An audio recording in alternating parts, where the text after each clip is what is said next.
Duplo Expresso. Carlos Krebs, ontem e hoje são dias muito bons para você que está aí do outro lado e defende a candidatura do presidente Lula até o fim. O presidente Lula foi assediado, mesmo estando preso em isolamento, foi assediado ontem por mais de 5 horas para que ele desistisse da candidatura e desistisse do Brasil, por tabela.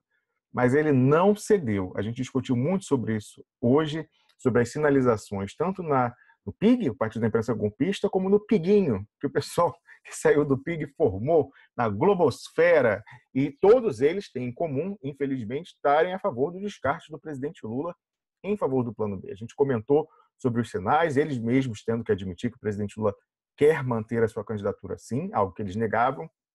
E, além disso, Carlos Krebs, mais para o final do programa, você trouxe aí uma informação fornecida por um membro da comunidade, ao vivo, de uma notícia que saiu lá no Ismael Moraes, de que o presidente Lula e a Gleisi Hoffmann deram o drible da vaca, nesse pessoal do Plano B e do golpe.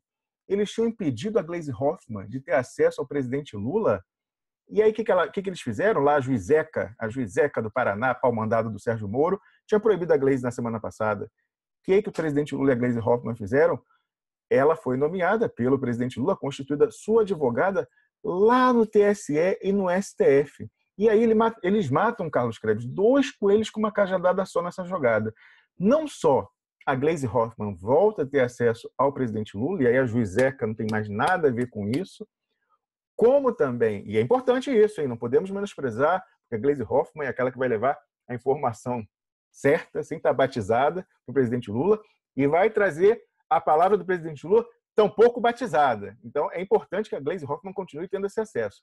Agora, tão importante quanto, Carlos Krebs, o presidente Lula colocou o olho do dono no boi para ele engordar lá no TSE, porque a gente comentou aqui que a defesa, na sexta-feira, parece ter jogado em tabela com os ministros do TSE para impor o plano B. Parecia isso. Quem assistiu ali, a questão deles terem dito que não ia ter julgamento, sabendo que ia ter, porque estavam lá esperando para fazer sustentação oral, parecia que eles estavam a fim de impor o plano B já naquela sexta-feira, com uma operação choque e terror lá, combinada com os ministros. Então, agora ele colocando a Gleisi Hoffmann nessa equipe de defesa no TSE e no STF, não só ele volta a ter acesso a Gleisi Hoffmann, como ainda por cima ele bota o olho dele lá em Brasília, nos tribunais superiores. Olha, sensacional, tira o chapéu para o presidente Lula e a senadora Gleisi Hoffmann. Então, informações boas para a gente renovar o nosso ânimo na luta pelo Lula até as últimas consequências. Lula de A a Z, não tem plano B. Duplo Expresso. Ontem foi um dia para renovar o nosso ânimo na luta, né? E a gente tem que comemorar cada pequena vitória. O presidente Lula resistiu à pressão que se foi fazer lá sobre ele, na própria cela, nem na cela. Ele está nem encarcerado em isolamento. O presidente Lula está livre de pressão para que ele desista da luta, desista do Brasil. Especialmente na cela, o pessoal colocou ele num lugar que ele não pode nem articular, conversar com as pessoas para tentaram cercear a sua capacidade de articulação política, controlando quem entra e quem não entra para conversar com ele, quem pode levar informações para ele, quem não pode, mas todos os sinais mostram que o presidente Lula segue firme. O próprio PIG teve que passar recibo disso, e até órgãos da Globosfera que partilham com o PIG o interesse de que o presidente Lula desista de concorrer e indique no seu lugar o Fernando Haddad. Aliás, interesse que eles partilham também com o golpe, muito bem representado na sexta-feira pelo TSE, que deixou claríssima a sua vontade, não só de que o Lula não participe da campanha, mas de que o PT participe sim da campanha e com o Fernando Haddad. Pois não, essas partes aí que partilham esse interesse, ontem sofreram uma derrota, com o presidente Lula deixando claro que vai manter a sua candidatura. Não sabemos ainda se até o fim, Carlos Krebs, porque a pressão só tende a aumentar. A gente tem que ver aí que na semana passada teve aquela história da multa de 30 milhões, fora isso, há ameaças aparentes deles, ou eventualmente podem ameaçar da Lava Jato ir atrás dos filhos dele, com o mesmo teor probatório do presidente Lula. Não precisa de prova, eles fazem um carnaval, destroem a vida da pessoa. Então, há esse tipo de ameaça também. A gente nunca pode esquecer que quando o presidente Lula estava resistindo no sindicato como ele queria, e como diversos outros atores políticos no Partido dos Trabalhadores queriam, naquele momento, mataram casualmente um primo dele lá no interior de Pernambuco. Perdão. Então, o presidente Lula, mesmo assim, está resistindo, ele entende a motivação dele, certamente, é pelo interesse da luta, mas eu acho que até ele entende de que um ponto de vista estratégico, para ele, em nível pessoal, também é o melhor nesse momento. A gente não pode se desarmar.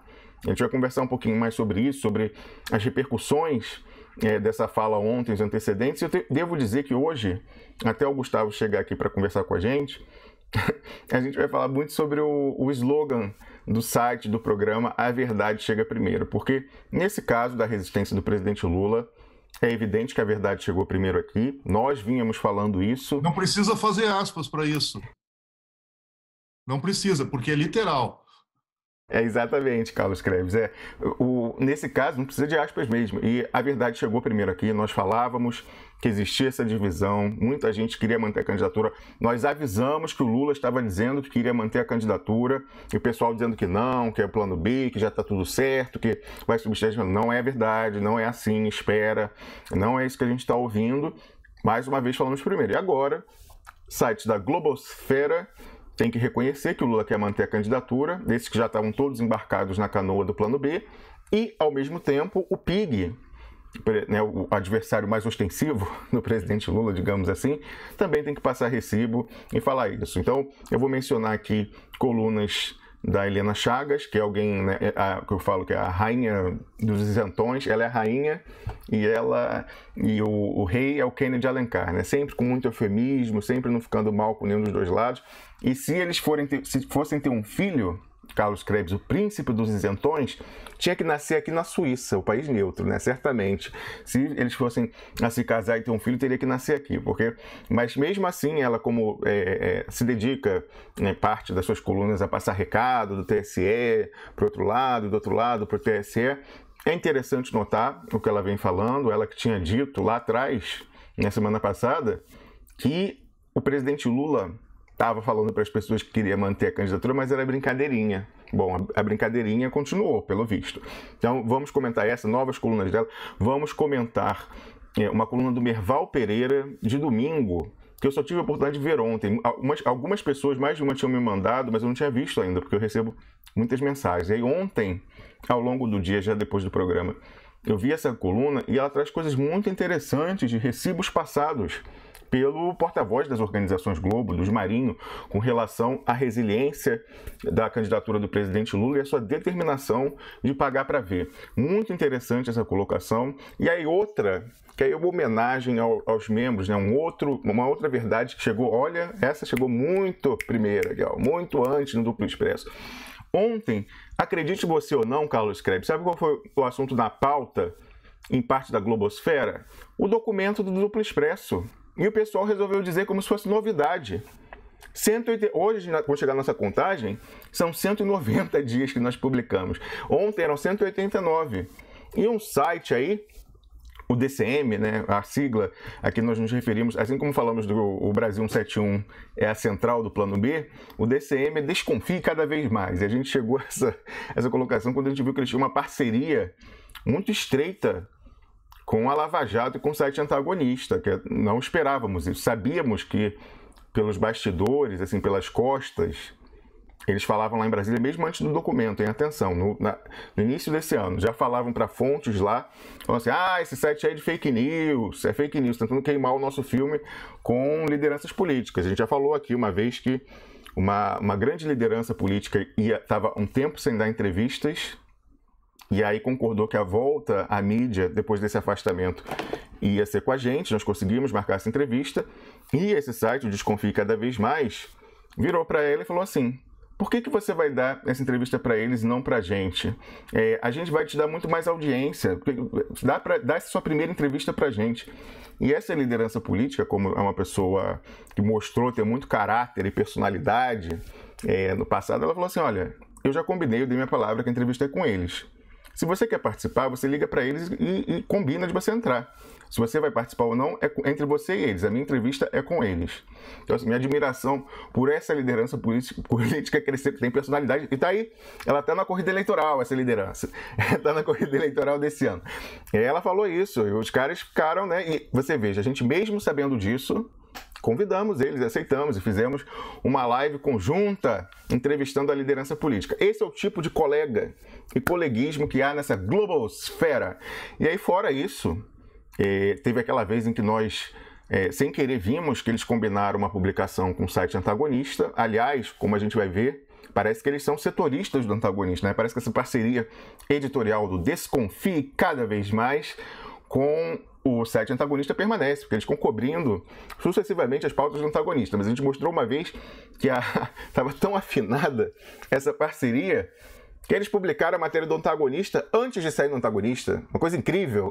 Minutos antes eles já publicaram. Então, assim, já tinham recebido antes, já fizeram um comentário em cima, de verão a matéria entre embaixo. São Paulo e Rio de Janeiro, Rômulo. Foi esse o problema. Deve ter sido isso aí que ocasionou, que parecia que eles estavam postando antes, mas eles postaram depois. Essa explicação originalíssima, encarregaram o pobre do funcionário do TI, lá do Desconfie cada vez mais, a vir no post em que a gente identificou isso, dizer que era o horário de verão, não sei o que tal, mas não tinha mais horário de verão naquela oportunidade que ela falou. Aí o pessoal começou a questionar nos comentários, aí depois ele apagou, mas você sabe que a minha tribo é grande, né? O cacique Juruna do século XXI, aquele que, em vez de trabalhar com um gravadorzinho lá da Zona Franca de Manaus, do Juruna, quem não conhece isso, é do folclore político brasileiro dos anos 80, o cacique Juruna era uma importante liderança do movimento indígena, né, pelos direitos dos indígenas, e chegou até a ser eleito deputado federal no PDT do Leonel Brizola. E ele dizia, antes ainda de chegar, aliás, eu acho que ele inventou essa expressão nos anos 70, então, ele se elegeu nos anos 80 pelo PDT, deputado federal. Mas ele ia para Brasília, quando ia conversar lá com o pessoal ainda da ditadura, o pessoal da FUNAI, ele andava só com um gravadorzinho, para todo lugar que ele ia, ele gravava as pessoas falando para ele, porque quando ele ia falar com o homem branco mentia, falando, não, vai demarcar assim, vai fazer tal coisa, e depois era tudo mentira, ele era só administrado para aquele pessoal. E aí ele ficou famoso, porque ele só andava com um gravador, gravando as promessas que ele recebia e falou, eu tenho que gravar porque o homem branco mente.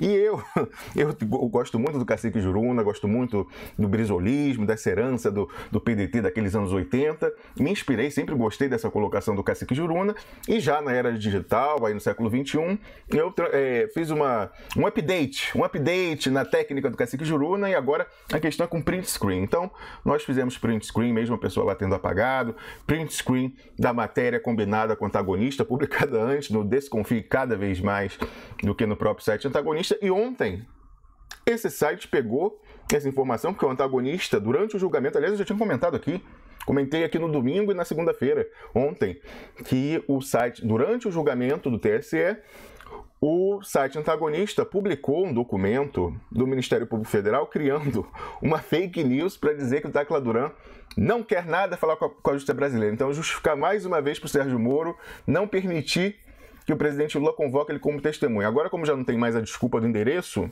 certamente eles vão querer usar essa, Carlos, de dizer que o Tacla Duran não quer dizer nada. Então, não vale nem a pena mandar uma carta rogatória conforme os advogados do presidente Lula vêm pedindo. Aí o pessoal pegou e publicou aquilo, passando o maior recibo, Carlos Krebs. E foi agora que o Ministério Público Federal anexou isso, hein? Foi dia 30 de agosto, algo assim. Mas assim, passaram o maior recibo, porque como a gente ia publicar no documento, tem o pedido dos procuradores pedindo para agendar data, para eles poderem fazer os seus arranjos administrativos e poderem viajar.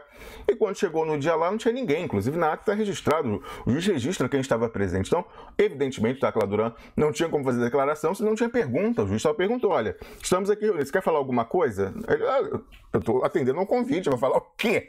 Vou falar o quê? Aí ele falou, não, mas os caras que eram para fazer pergunta não apareceram, Carlos. Como é que eu vou estar falando sem saber? Será que eles enviaram alguma mensagem junto com a rogatória, fazendo um rol de perguntas? Tenho certeza que não. Evidente que não, se tivessem feito, teriam mandado constaria isso em ata, que havia perguntas, e estaria no anexo. O próprio Ministério Público, quando publicou isso, teria publicado as perguntas se tivesse feito. Não, eles queriam ir lá presencialmente, não apareceram para não dar flagrante, Podia dar flagrante, de repente o Tacla Duran dava voz de prisão neles. Imagina que engraçado que ia ser, porque os caras estavam em um claro ato de fraude processual. Há um tempo que eles impediam a defesa do Lula de ouvir o Tacla Duran, dizendo que não conhecia o endereço. Sabiam o endereço para chegar lá e perguntar para ele secretamente? Fraude processual. Aí, quem sabe, eles ficaram com medo do Tacla Duran ter chamado jornalista para filmar eles entrando na... Imagina isso, lá no Tribunal Espanhol tem uma prova ainda, uma prova em imagem, vídeo, uma mídia digital comprovando a fraude processual. Certamente ficaram com medo disso, porque nesse ínterim, quando eles fizeram o pedido, o Tacla Duran ainda era pouco conhecido no Brasil. Aí, logo depois que eles fizeram esse pedido, dias depois, ele deu a entrevista para Mônica Bergamo. E meses depois, e aí um pouco antes da data dessa audiência, a audiência foi no dia 4 de dezembro e ele foi ouvido na CPMI da JBS no final de novembro, o Brasil inteiro já conhecia ele. O Tacla já tinha furado a bolha, naquela hashtag que nós criamos, Tacla Fura Bolha, que bombou. Pois então, o pessoal já conhecia, não adiantava mais, não tinha mais como esconder. E aí eles falaram, bom, se a gente aparecer lá agora é para levar um flagrante. O pessoal vai tirar uma foto, filmar a gente entrando e vão ter a prova da fraude processual. Mesmo porque a gente já tinha publicado, conversado sobre isso aqui, que era fraude processual claríssima, então já estava caracterizado. Quer dizer, já estava caracterizado no duplo expresso, onde a verdade chega primeiro, porque os deputados no Congresso Nacional que centralizaram, monopolizaram a defesa político-administrativa do presidente Lula, até hoje fingem que não sabem do documento, mesmo agora, hein? Mesmo agora com a globosfera querendo paternidade, dizer que exclusivo, olha, essa foi demais, exclusivo na manchete, falando do documento do Duplo Expresso, é brincadeira que a gente publicou há 190 dias. Mesmo agora, eles se fingem de morto, porque em junho, Carlos Krebs, portanto, há 90 dias, o Tacla Duran voltou a depor para esses mesmos deputados, o Vaid Damus e o Paulo Pimenta, na Comissão de Direitos Humanos da Câmara, e lá ele falou da carta rogatória que ele atendeu. E o Vaid Damus finge que não ouve. E fala assim, ele fala, quais países já ouviram o senhor? Aí ele fala, blá, blá, blá, Nicarágua, Porto Rico, blá, blá, blá, blá, blá, blá, e o Brasil, porque eu fui convidado numa carta rogatória. Aí o Vaid Damus finge que não ouve e fala, além do Brasil, qual outro país não quer ouvir? O cara acabou de falar que o Brasil mandou uma rogatória secreta. Ele finge que não ouve. Assim como finge que não ouve, porque senão ele tinha... Carlos Krebs, qual era a consequência? Se ele ouvisse, ele ia falar, peraí, Tacla Duran, isso que você está falando é gravíssimo. E isso caracteriza fraude processual. Aqui estão dizendo que o senhor é foragido no Brasil, como é que o senhor pode ser chamado para depor? Né? Então acharam o senhor lá, era isso que ele tinha que ter perguntado ou dado sequência na conversa. Claro, não, ele é um advogado experientíssimo, Carlos Krebs. A gente vai falar, isso que o senhor está relatando, o senhor atendeu a uma carta rogatória secreta, no caso era um pedido de auxílio direto, mas equivalente, falou assim, o senhor atendeu uma carta rogatória secreta, oculta, ao mesmo tempo em que isso é negado ao presidente Lula dentro do processo, isso é uma fraude processual. Eu vou lá dar voz de prisão agora no Sérgio Moro. Evidentemente que quem faz telequete não quer isso, então fingiu que não ouviu a colocação do Tacla Duran, assim como não ouviu Carlos Krebs, fez que não ouviu o nome do Dario Messer, o doleiro, o rei dos doleiros do Brasil, que é considerado um banco central paralelo. Pois então, o Tacla Duran foi lá, como nós já dissemos aqui, falou do Dario Messer, falou do dossiê Banestado com os crimes do Sérgio Moro, que diretores do Odebrecht tentaram comprar e os caras fingiram que não ouviram. E para azar deles, tem um vídeo, se você quiser ver essa participação que tanto enaltece esses deputados Paulo Pimenta e Vaid Damus, procure aqui no canal do Duplo Expresso no YouTube, na busca, coloca Rabo Preso. Duplo Expresso Rabo Preso. Você vai encontrar lá com tudo explicado, um trechinho, tem até um clipe assim de 4 minutos, que você vai ver claramente para tirar qualquer dúvida sua. Tá lá no Duplo Expresso, no canal. Ou então pode jogar também no próprio site duploexpresso.com, que a gente colocou um post separado com essa colocação. Coloca lá Rabo Preso, que vocês vão encontrar. Carlos Krebs, você queria acrescentar alguma coisa? Não queria. Tu estava falando da participação deles, eu estava pensando em quão eloquentes eles podem ser na defesa do presidente sem fazer absolutamente nada como ação política concreta.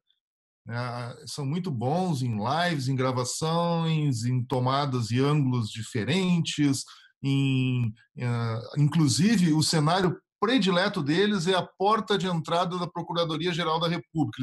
Eles ficam muito bem ali na composição de enquadramento. Agora, Eu nunca consegui ver ou saber o que eles entregaram lá dentro, se eles entregaram alguma coisa concreta, qual foi o resultado disso. Eu não vejo um chamamento à ação que realmente...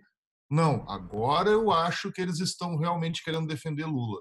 Não, não parece. Ô Carlos Krebs, depois que o cara prometeu, 3 semanas antes do Lula ser preso, o Paulo Pimenta, no caso, prometeu ao editor da Central do Plano B, que o Paulo Henrique Amorim diz que é um homem do Daniel Dantas, prometeu ao vivo, numa live, que em 2 semanas, portanto, 1 semana antes do presidente Lula ser preso, ele traria documentos estarrecedores, periciados, ele escandiu, periciados, que teriam impactos não só no Brasil para desmascarar de vez e mostrar a participação dos Estados Unidos, mas também com repercussões além das fronteiras do Brasil, em toda a América Latina, já que a Lava Jato, os Estados Unidos exportaram o método Lava Jato para toda a região e não apareceu nada, né? E ficou quieto, e os dois tiveram cara de pau de ir lá no sindicato, no palanque, para aparecer junto com o Lula na sua despedida, para pedir voto, certamente. Também tinham ficado agarrados no pescoço do Lula durante a Caravana do Sul, tirando foto uma atrás da outra.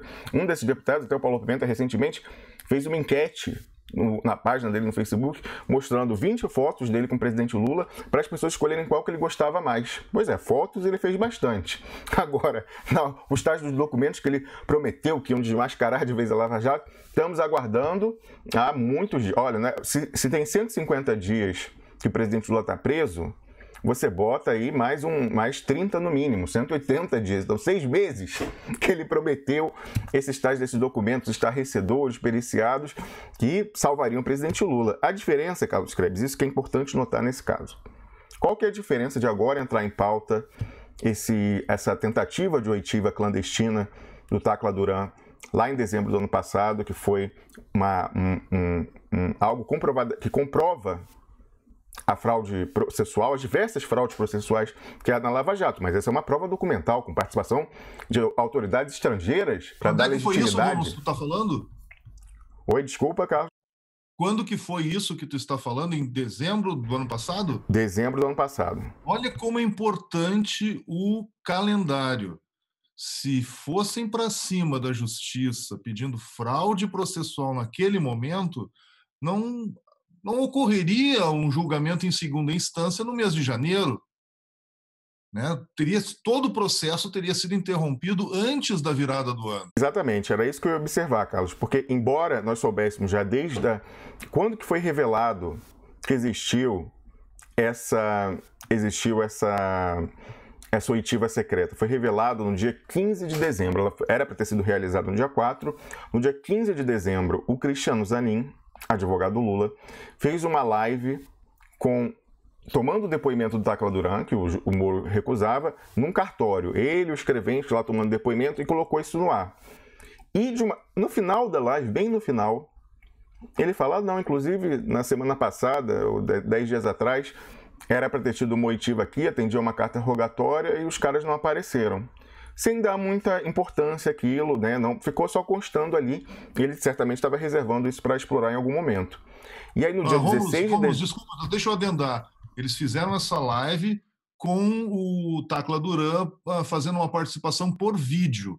Mas para que o Tacla Duran fizesse essa participação por vídeo, certamente a defesa do presidente sabia como entrar em contato com o foragido Tacla Duran. Exatamente isso, exatamente. Essa era a questão. E aí, o que aconteceu? O Cristiano Zanin ficou registrado ali. Eu lembro que eu estava jantando num restaurante aqui em Berna. Peguei o telefone, no meio do restaurante eu vi assim, Cristiano Zanin live com Tacla Duran. Falei, gente, me desculpe, pessoas aqui da mesa, me desculpem, eu tenho que ver que isso é urgente. Aí peguei lá aquela pessoa inconveniente no jantar, né, sexta-feira à noite.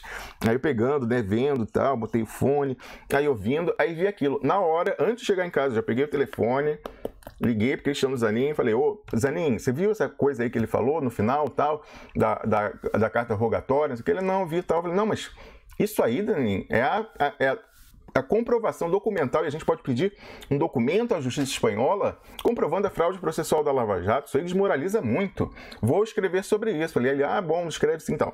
Aí, no dia seguinte, eu já estava preparando aquele artigo que nós não sabíamos que seria o que nos tornaria alvos desses deputados. Por outro lado, aliás, a gente virou alvo duas vezes, as duas vezes tentando atacar a Lava Jato em defesa do presidente Lula, que era o artigo, você vê como as coisas estão amarradas, era o artigo sobre o acordo que tinha sido feito entre o Eduardo Cunha e o Sérgio Moro, mas também com a participação desses dois deputados, o Paulo Pimenta e o Vade da Musca, que eram membros da CPMI da JBS, para retirar o depoimento do Tacla Duran do relatório final, porque aí não se exige providências da Procuradoria-Geral da República com relação às graves acusações que ele fez com relação ao esquema lá da panelinha de Curitiba, dos advogados, do Sérgio Moro, da extorsão do Zucoloto, tudo isso sumiu do relatório final e ficou como se ele não tivesse dito nada. Nós falamos, soubemos desse acordo e falamos. E ali os deputados já ficaram nervosos, os dois tentaram entrar em contato comigo para saber quem era a minha fonte, nesse caso do acordo. Eu falei, olha, pode me ligar o Papa Francisco, eu não vou dizer quem é a minha fonte, pelo amor de Deus. Eu falei, não. E ali, a partir dali, a gente soube que tinha um atrito de bastidores, o pessoal lá, eles aos pouquinhos tentando falar para nos desacreditar. Mas nesse mesmo artigo eu fui e já coloquei o vídeo do Tacla Duran prestando depoimento ao Cristiano Zanin e falando dessa oitiva de dezembro. Eu falei, não, agora, falei, além disso, tem a prova documental tal, no mesmo artigo que teve, Carlos Krebs, centenas de milhares de leituras. Todo mundo relevante no mundo político tomou conhecimento daquilo.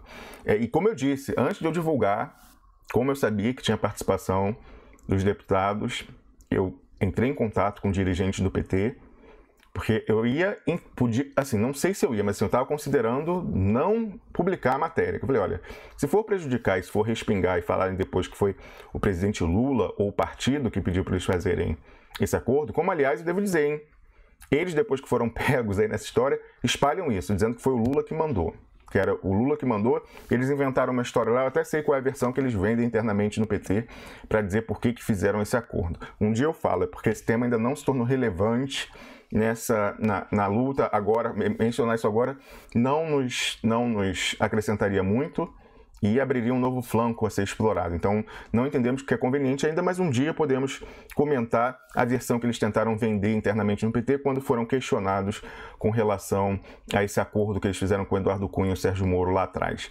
Mas então, nesse momento em que a gente viu essa situação, esse ataque, a gente primeiro ficou quieto, né? Assim, vamos nos afastar deles. Até ali a gente tinha uma cooperação estreita com os dois deputados. Eu liguei, por exemplo, antes da oitiva do Tacla Duran, para o deputado Vade da Musca para explicar para ele o que era um SWIFT. Ele não sabia, acho que não tem essa vivência internacional, que é um código para você fazer remessas, que fica comprovado no registro dos bancos. Então, aquela história da Odebrecht de dizer, lancei tanto na conta de fulano. Eu falei, não, isso aí não vale nada. Se eles não apresentarem um SWIFT, o comprovante da instituição financeira, eu também posso criar um PowerPoint dizendo que depositei $1 bilhão na conta da Camila Govidice e 2 bilhões na conta do Wellington Calazans. Cadê a comprovação, o SWIFT, o código, o banco de destino? Isso aí não vale nada. Aí expliquei para ele, não sabia o que era SWIFT, expliquei para ele. O próprio Paulo Pimenta, durante a oitiva do Tacla Duran, estou falando lá de novembro, lá de trás, da CPMI da JBS, fiquei mandando perguntas para ele fazer para o Tacla Duran. No final daquele depoimento, ele foi e me enviou os documentos que o Tacla Duran tinha enviado para a CPMI, tudo isso por mensagem instantânea.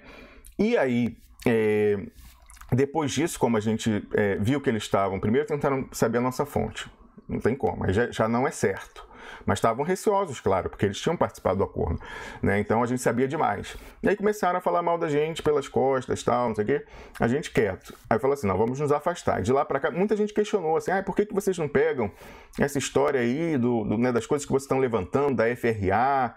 Por que vocês não vão e pedem auxílio desses deputados, tal, lá? A gente ficava quieto, silenciamos, não falamos nada. Mas o que aconteceu?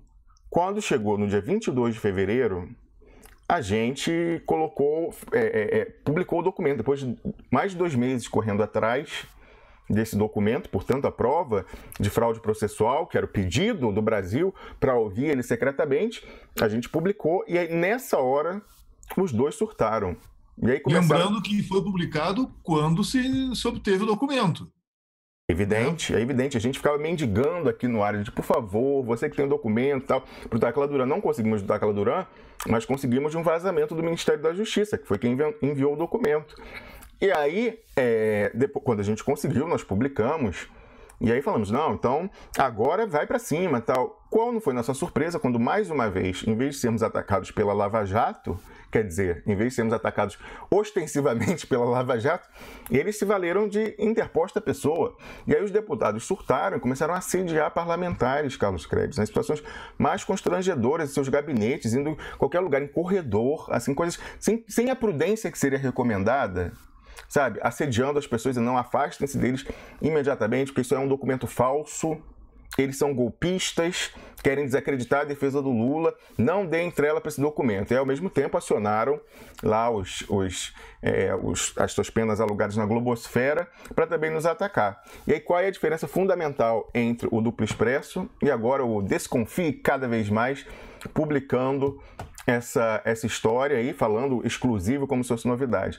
Nós publicamos, Carlos Krebs, há 190 dias, com o presidente Lula solto, ainda ficar solto, ó, fevereiro, março, abril, ia ficar solto ainda mais um mês e meio, demorou ainda desde que a gente conseguiu o documento, nós estávamos correndo atrás desde dezembro, mas conseguimos 45 dias antes do presidente Lula ser preso.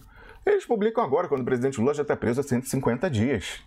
Essa é a diferença. A verdade chegou primeiro e nós não queríamos fingir, fazer telequete. A gente tentou por todos os meios, muitas vezes exageramos, Carlos. Eles exageram na retórica e tal, mas o exagero foi justificado certamente pela nossa ansiedade de tentar impedir essa prisão, a nossa luta, o nosso comprometimento com o Brasil. A gente não está aqui por curtida, por like, para ficar famoso. O problema foi esse, quando a gente deu a nossa arma, ela foi atacada porque ela ainda podia ajudar. E o pessoal estava doido para fazer um telequete e botar o Lula mandelizado no horário eleitoral. Olha, Lula pobrezinho lá tá preso, vota em mim que eu vou fazer alguma coisa. Não fez até agora, mas se você votar de novo, se você confiar de novo, aí vai fazer, entendeu? Pois é, eles queriam... Mas se eu me eleger, eu vou libertar o Lula, eu vou dar indulto, eu vou dar presente, eu vou encher ele de mimos. Ele só não vai poder atuar politicamente, mas o cidadão vai estar livre. Exatamente isso, Carlos. Eu vou cortar aqui e mostrar para o pessoal, quem colocar a busca lá do rabo preso, do deputado prometendo o documento que ele não entregou até hoje, né? Já vai aí uns 180 dias quase, cortar aqui para o pessoal ver. Você pode buscar tanto lá no duploexpresso.com, que você vai achar, ou no nosso canal no YouTube, você vai achar esse vídeo aqui. Sabe, né? Quando eu e o Vadim fomos para a Espanha atrás do Tacla Duran, a gente já tinha muita coisa e tinha consciência do que nós estávamos fazendo. Eu posso te assegurar que nós temos muita coisa, nós temos materiais inéditos, nós temos documentos, né, que são absolutamente assustadores e reveladores da maneira ilegal como existe uma participação dos Estados Unidos nesse processo, com forte comprometimento de setores do Poder Judiciário e do Ministério Público do Brasil. Isso também está acontecendo na Argentina, está acontecendo no Equador, está acontecendo no México. Há uma operação combinada em todos esses países, comandados, né, pelos Estados Unidos. Esses procuradores, quase todos eles, foram para lá, fizeram cursos. Esses nossos procuradores, infelizmente, eles idolatram aqueles promotores que eles aprenderam a conhecer em filme. Eles assistem muito filme americano. Então, eles pensam que ser procurador aqui no Brasil é a mesma coisa que ser procurador nos Estados Unidos, né? Mas me dá mais aí uns 15 dias e vou te passar o material aí que tu vai... Mas será que 15 dias não é tarde, Pimenta? Isso não tinha que ser uma coisa meio urgente? Leonardo, nós estamos fechando um trabalho, que é um trabalho de investigação grande, com documentos... sabe que a gente não trabalha com documento furado, não trabalha com documento sem perícia, né? Olha... Trabalhando, né? Então, a nossa forma de trabalhar é outra, mas eu posso te assegurar que essa questão dos Estados Unidos, a cada dia que passa, ela fica mais evidente, mais clara, e isso aí é uma coisa que tem uma repercussão hoje que vai para muito além da fronteira do Brasil. Pois é, e aí... ele evidentemente estava fazendo deboche com o nosso trabalho, dizendo que o documento dele é periciado, e ele não apareceu.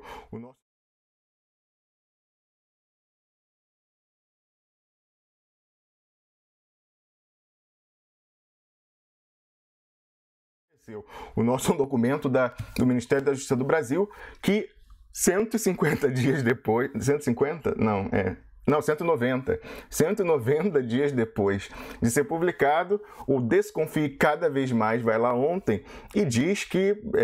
desculpa, está com a tela paralisada aqui Pronto, voltou pra gente. O Desconfie Cada Vez Mais vai lá e diz que o documento, o nosso, é exclusivo deles e tal, e vai cobrar...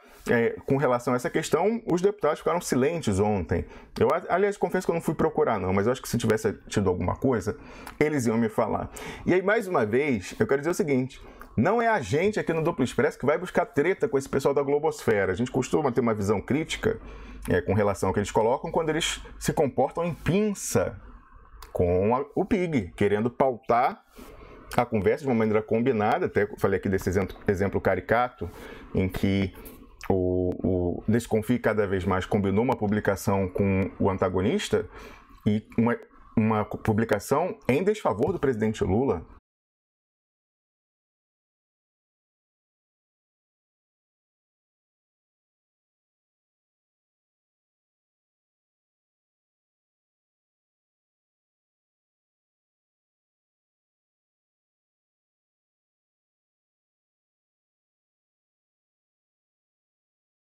Você sabe que esse site, além desse dia que combinou essa pauta com o antagonista e publicou antes deles o artigo deles, eles uma vez, Carlos Krebs, logo depois que a gente, através do trabalho de uma pessoa, um membro da comunidade que identificou aquela empresa americana que falou, eu resgatei 18 mil documentos, e o pessoal no Brasil diziam que era 15 mil, então eles sumiram com 3 mil documentos, e diversas outras informações no site da empresa americana, a empresa forense que recuperou os documentos do Odebrecht, ela passou para a gente esse dado, e a gente fez um artigo que também foi muito lido.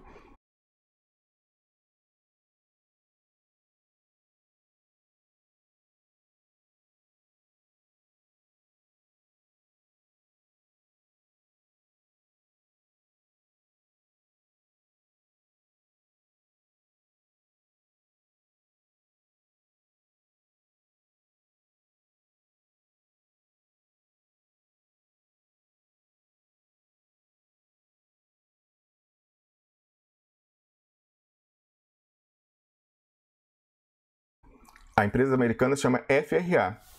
Esse site... estava disponível como um estudo de caso da empresa apresentando-se ao mercado. Então estava lá rolado, qualquer pessoa poderia clicar, entrar e ter acesso ao que ela diz que fez, né? Qualquer pessoa, em especial parlamentares, Carlos Krebs. Um deputado federal tem fé pública. O que a gente esperava é que um deputado desse pegasse, imprimisse aquele caso de Estado e falasse, olha aqui, dou fé pública nesse documento disponível na rede para quem for lá. Que história é essa que a Lava Jato sumiu com 3 mil documentos? Fraude processual, voz de prisão para todo mundo. Eles não queriam isso, né? Então, eu vou mostrar aqui no meu Twitter, até hoje, é o tweet pregado lá no meu Twitter, ó, foi no dia 6 de fevereiro, então um pouco antes da gente conseguir o documento, ó, Pega na Mentira, o título do artigo, Pega na Mentira. Empresa de investigação americana, que se chama FRA, desmente a Lava Jato e afirma que resgatou arquivos do Odebrecht sonegados à defesa de Lula. Você sabe, Carlos Krebs, que na sequência, o mesmo autor desse artigo de ontem, falando exclusivo, documento, ele publicou um artigo dizendo que a FRA era um tentáculo criminoso da Odebrecht, uma empresa multinacional americana de pesquisa forense que atua em diversos países. O cara, como estava repercutindo muito, não sei quem mandou ele falar mal da FRA, aí você vê, né? O cara combina com o antagonista. Quando a gente está falando da FRA, a FRA comprova que a Lava Jato está mentindo. Ele escreve um artigo dizendo que a FRA é um tentáculo criminoso da Odebrecht. Eu tentei entrar em contato com ele antes de publicar meu artigo, puxando a orelha. Falei, o que é isso? O que vocês estão fazendo, cara? Falando que a FRA, a empresa que está comprovando que a Lava Jato está mentindo, é tentáculo criminoso do Odebrecht. Primeiro, não tem nada a ver, mas mesmo que tivesse, por que você está pegando e defendendo os interesses da Lava Jato? Coisa esquisita. Aí acabei, não recebi resposta, publiquei. Então, eu queria fazer o seguinte, então esse artigo está lá, né? Um membro da comunidade, desde essa época já está esquisito. E aí eu queria mostrar o artigo ontem, como eu falei, a gente não busca treta, né? E aí o pessoal que veio publicar lá no comentário do Duplo Expresso ontem no site, o pessoal da comunidade, muito ativa aí, nossos amigos do Duplo Expresso, membros da comunidade do Duplo Expresso, vieram me avisar ontem, lá na postagem do programa de ontem. Eu vou mostrar aqui, ó. Peraí, cadê o programa de ontem? 3 de setembro. Vamos lá, aqui. 26 comentários, ó. Vou cortar aqui para o pessoal ver. Tá aqui o programa de ontem. E aí lá embaixo nos comentários, ó. Não, esse aqui é os comentários de Face. E aí o primeiro comentário foi esse aqui, ó. Marcele colocou, olha a cara de pau aqui. E aí mandou o link para essa matéria do Desconfie Cada Vez Mais. Aí botou, cara de pau, botei, cara de pau é pouco. E aí eles mostraram que o pessoal passou ontem o dia apagando o comentário de quem ia lá questionar Carlos Krebs, que os caras, que história é essa de exclusivo? Os caras do Duplo Expresso publicaram há 189 dias e vocês, em vez de apoiar, naquela época detonaram dizendo que era falso e agora que o Lula tá preso, vocês vão dizer que é novidade, que é exclusivo, que vale? Que história é essa? O pessoal, eles deram print, mas os caras aqui, ó, foram lá, começaram primeiro a responder todo mundo na sessão de comentários, né, tal, pô, isso é ridículo, que pretensão achar que você dá os cliques, ridículo, você ter direito sobre o seu trabalho, tá, aqui, ó, batendo boca, né, com o pessoal na internet, no Twitter, ó, e aí começaram a chamar as pessoas que iam lá fazer esse questionamento de Expressominions e apagaram o comentário de todo mundo. Depois a Vivi colocou aqui, uma querida amiga das antigas, ó, ela falou, ó, recomendo, a história que a gente está falando aí do cacique Juruna do século XXI, lá, recomendo dar print nos comentários antes que vocês sejam bloqueados. Não deu outro. O pessoal, quem não fez print, eles apagaram. Aí falou, em um outro post, eles falaram que mais da metade dos comentários sumiram, porque mais da metade era o pessoal, mas que história é essa? Vocês detonaram lá atrás, agora estão dizendo que é exclusivo isso aí e tal. Mas muita gente fez print, como o próprio Thiago aqui fez no Twitter, coisa e tal, mostrando. Aí eu vou lá a matéria, mostrar para vocês um pouquinho aqui, deles falando, ó, realmente é um papel ridículo, e requentaram, escreveram 3 matérias ontem sobre isso, olha que ridículo, exclusivo, documentos revelam que o MPF pediu para ouvir Tecla Duran na Espanha, mas desistiu. É brincadeira isso, né? O York, que nos ajuda aqui, ele ontem colocou o artigo original, né, que nós publicamos, estou indo lá na timeline do Twitter. Ele botou aqui, ó, ele respondeu o pessoal botando, ó, exclusivo, só que não, esse documento foi publicado há 189 dias pelo Duplo Expresso, que inclusive foi motivo para a perseguição a Ramos Maia e Wellington Calazans pela Globosfera. A matéria está aqui, é de 26, na verdade é 22, 26 foi a última atualização, então ficou com essa data ali, mas no próprio texto eu coloco que a publicação foi no dia 22 de fevereiro desse ano. E eu achei engraçado, depois que eles vieram me avisar, também veio a Mônica, também veio me avisar no Twitter, outro membro da comunidade, e aí eu coloquei um tweet aqui singelo, assim, marquei, né, retuitei o tweet do pessoal do DCM com essa história de exclusivo, e aí coloquei, né, ó, não, essa foi a Mônica que veio me avisar também pelo Twitter. Então, 2 pessoas vieram me avisar, Marcelo nos comentários e a Mônica no Twitter botando para isso. Eu botei, acúmulo da cara de pau. Só 189 dias depois do Duplo Expresso do DCM. Vejam se agora dão direito de resposta às mentiras que fabricaram contra nós naquela época. Até parece, estou muito descrente de que eles vão dar direito de resposta e publicar aquela minha resposta, aquele dossiê fajuto fabricado pela assessoria do deputado Paulo Pimenta e publicado, né, subscrito pelo Luiz Nassif, que alugou sua pena naquela oportunidade. E aqui o tweet primeiro que eu coloquei, você vê que muita gente compartilhou e retweetou, eu botei, ó, a diferença. O Duplo Expresso falou, isso aqui eu estava retweetando o tweet do DCM, mas você veja que infantilidade, eles me bloquearam ontem, não estava bloqueado não, quando eu dei esse retweet, obviamente eu estava podendo ver, mas eles ficaram chateados com essa coisa, com essa identificação, e acabaram me bloqueando a minha conta. Mas se você for aqui abrir, ó, em outra janela oculta, que eu vou mostrar daqui a pouco, aliás, vou mostrar já agora, para ver o que eu retweetei, ó, vamos lá, peraí. Os caras vão lá ontem e botaram esse tweet aqui, né? Exclusivo, documentos revelam tal. Aí eu fui, dei o retweet, vou voltar lá para a tela em que nós estávamos discutindo antes. Dei retweet nesse tweet do DCM, que agora não pode ser mais visto porque me bloquearam, uma infantilidade. Então a diferença. O Duplo Expresso falou da oitiva secreta e apresentou documento comprovando-a antes, em letras maiúsculas, de Lula oficial ser preso. Foi alvo de tentativa de erradicação. Você precisa saber, não foi um ataque, foi uma tentativa de erradicação por parte do deputado federal, é o perfil no Twitter do Paulo Pimenta, Vadir Damus, Luiz Nassif e o Cafezinho. Agora, com o Lula preso e caçado, o assunto entra em pauta? Como assim? Aí o pessoal ficou danado lá ontem e tal, não sei o quê, mas não tem jeito. Então, em conclusão dessa história, essa é a única verdade chegou primeiro aqui no Duplo Expresso quando ela era útil. ainda por cima. Não só chegou antes, mas chegou quando era útil. Agora que o Lula está encarcerado e estão quase consumando a cassação de seus direitos políticos, aí a globosfera vai atrás dessa história na maior cara de pau, dizendo como se fosse novidade, mais que novidade exclusiva, né? Incrível isso. Carlos Krebs, você tem algum comentário sobre isso? Senão eu vou passar para outro exemplo em que a verdade chegou primeiro. Vamos adiante, que a verdade tem pressa. Vamos embora, então. Então, deu tempo nem de eu beber uma água. Eu ia beber uma água aqui, não deu tempo. Vamos lá. O seguinte, é a mais importante até, essa questão do documento. Teve uma pessoa só lá no Twitter, a maioria viu a importância de registrar essa questão do documento, mas uma lá ficou dizendo, esquece essa história, a história é velha. Não. Por que é importante isso? Porque são as mesmas pessoas que continuam plantando desinformação e contra-informação com relação à luta de hoje, do presidente Lula, encarcerado. São os mesmos veículos. Então, eu tenho aqui uma prova de como eles atuam. Lá atrás, quando era útil, destruíram uma coisa que era benéfica para o presidente Lula. Aí agora que o Lula está preso, querem usar. E, de novo, trabalhando em tabelinha com o site antagonista, eu tenho que fazer isso para mostrar, olha, você que está se pautando e se deixando prender na pinça do Pig e do Piguinho, da globosfera, que combinam a pauta, os dois falando, o Haddad já é o candidato, o Lula tem que desistir, coisa e tal. Eu tenho que falar disso para você ver por que é assim.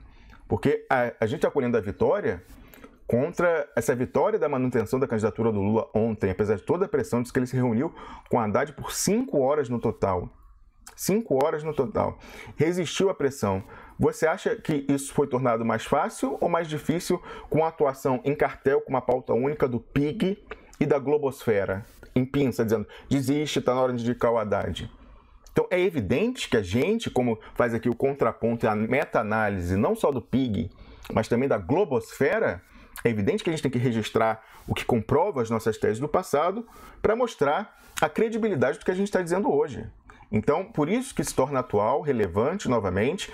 É atual ainda, se esses deputados quisessem parar de telequete, poderiam dar voz de prisão no Sérgio Moro, os dois lá, pegar fé pública, essa questão, o documento do Ministério Público Federal. Até hoje, Carlos Krebs, os deputados não pediram a via original desse documento no Ministério da Justiça, só o que tem é a cópia que a gente conseguiu. Então, assim, é muito complicada essa situação, mas a gente tem que mostrar isso para ajudar o presidente Lula hoje. Por isso que é importante mostrar os interesses aí inexplicáveis de sites da globosfera.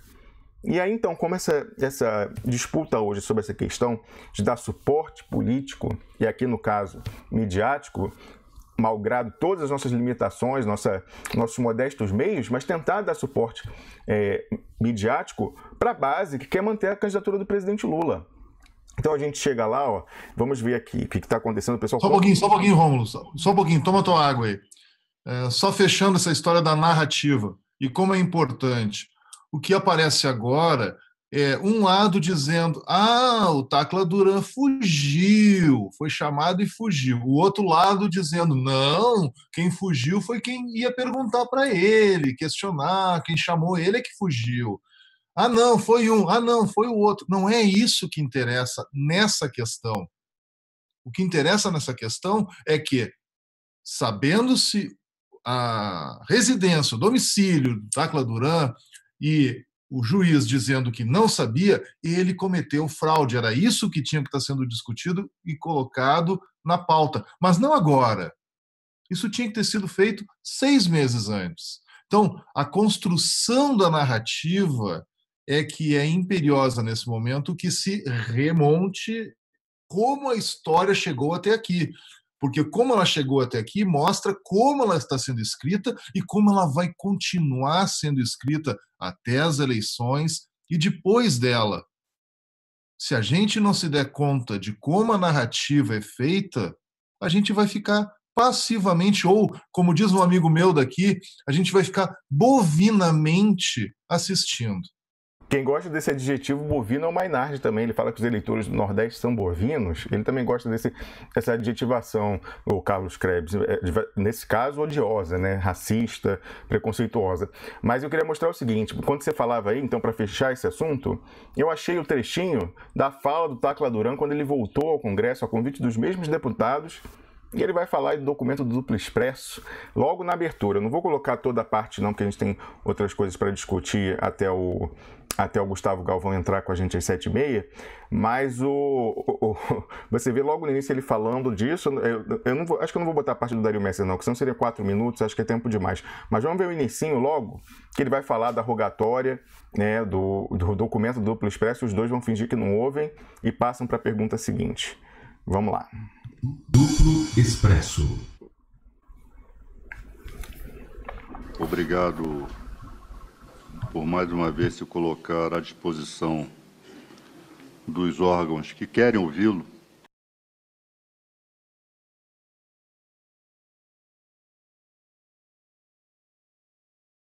Ao contrário de outros do nosso sistema de justiça,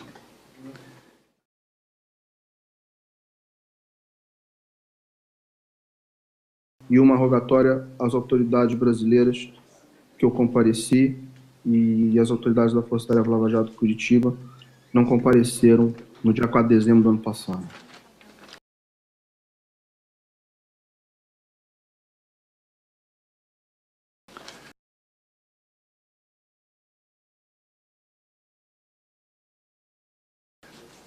além do Brasil, algum outro país negou-se a ouvi-lo?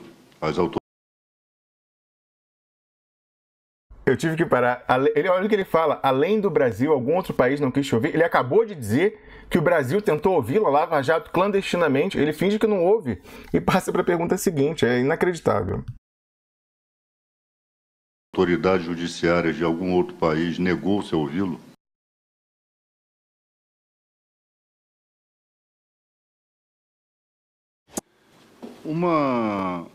O juiz Sérgio Moro alega que não ouve o senhor porque não consegue localizá-lo na Espanha. Como é que se explica isso? Bom, eles me localizaram. Dia 4 de dezembro eu compareci. Se eles tivessem vindo, teriam me ouvido.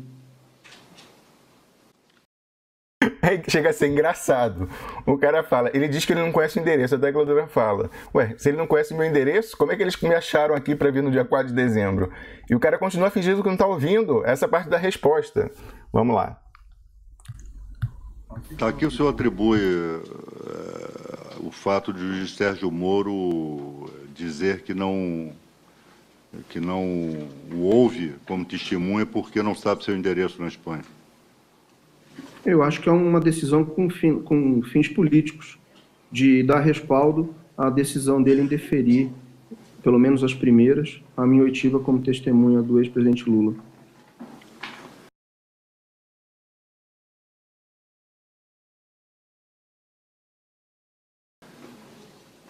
Hoje o site do Jornal Estado de São Paulo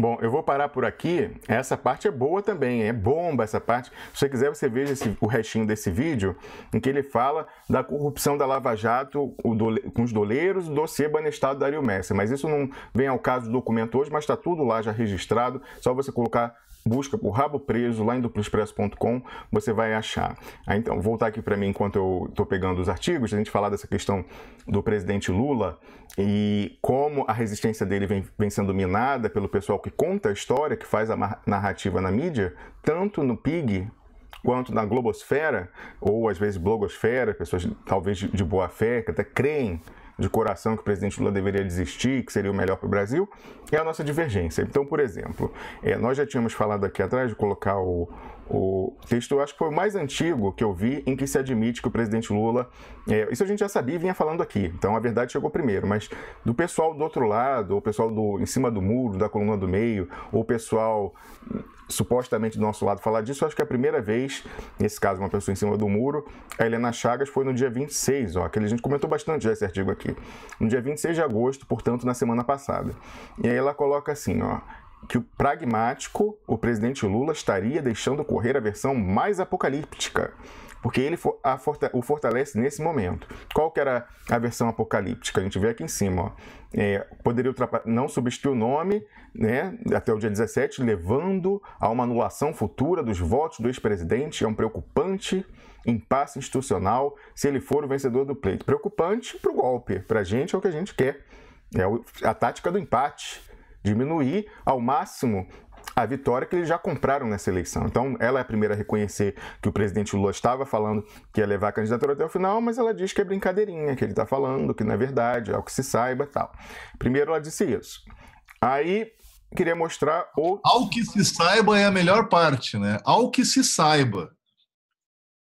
É incrível que ela escreve. Não, assim, não, tem uma melhor ainda. Aí eu tenho que mostrar a final, que ela fala que o presidente Lula vai querer reverter o jogo jogando dentro das regras do jogo. Olha aqui, ó. Lula vai tentar reverter a situação jogando dentro das regras do jogo de um golpe. É que nem os tais advogados lá que chegaram no TSE falando que iam se comportava ali com fair play, desistindo de iniciativas no processo que pudessem atrasar aquele julgamento.